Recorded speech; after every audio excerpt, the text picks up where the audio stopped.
This is my life. This is my time.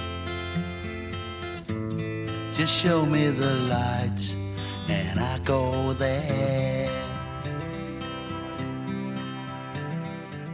Look at the soil, right? Yeah. Fertile, black, beautiful. dark. Yeah. That's strong soil.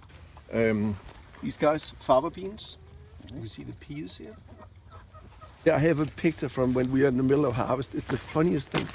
So at that point in time, Andreas had asked me to drive a tractor. I was driving a tractor with the trailer and the picking crew behind me. And I was looking in front of me, and Andreas had just let the chicken out. It's probably like 10:30 or so. So in front of me, suddenly I see the chicken come in, and there's like 6 or 7 of them. They just come into the row I'm driving in. And each one of them go to a vine. So it's like, okay, Joe, you take this, Sally, you take that one, this is mine over here. They're like and your all, crew. yeah, they're just right there on the scratch. And they do it for probably like 2 or 3 minutes. And then at the same time, they just, okay, good, next row. When you prune, if this spur is smaller in diameter than a pencil, do you still leave 2 buds or do you go to 1? You still leave 2 buds. You still leave 2 buds. And you always want to make sure that, your spurs don't keep on growing up. Yeah. You want to keep them. Yeah, you want to get it out. So sometimes my foreman would leave a 3rd one because if you want to do a good replacement of Right, so he'll leave a 3rd one there and then so he can cut the spur down next year to keep it low. Right. So this is a 828 Pinot Noir. And this is actually an interesting experiment because this has got 2% interplanted Pinot Gris.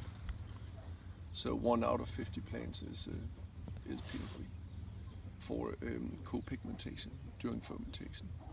Really? So the pigments in Pinot Gris are complementary to pigments in Pinot Noir. And thereby they create a color stabilizer of the color pigments in Pinot. And with the same results. So it creates that color stabilization.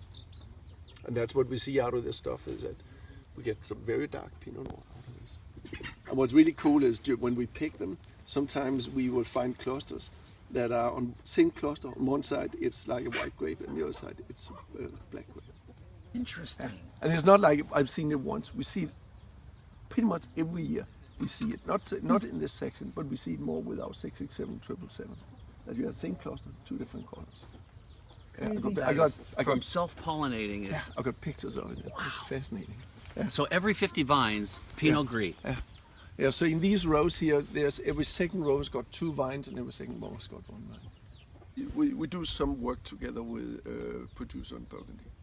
So I was in Burgundy twice last year to really learn from what they're doing over there. And when you go over there and you talk about clones, they look at you like you're an idiot because they don't talk about clones in Burgundy. No. Because they got what they got. Right. And then you talk about Marcel, this thing about blending clones together.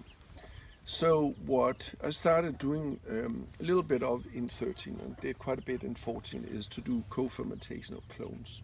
So since we have now 7 different clones, so we're discussing what would be better if you have 2 opposite clones fermenting together, or you have 2 similar clones fermenting together.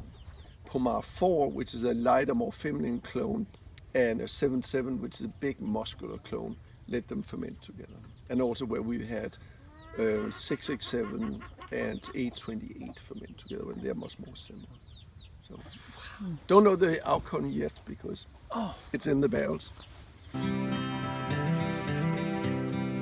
Give me the wine, bitter and sweet, and a little bit of bread, that's all I need.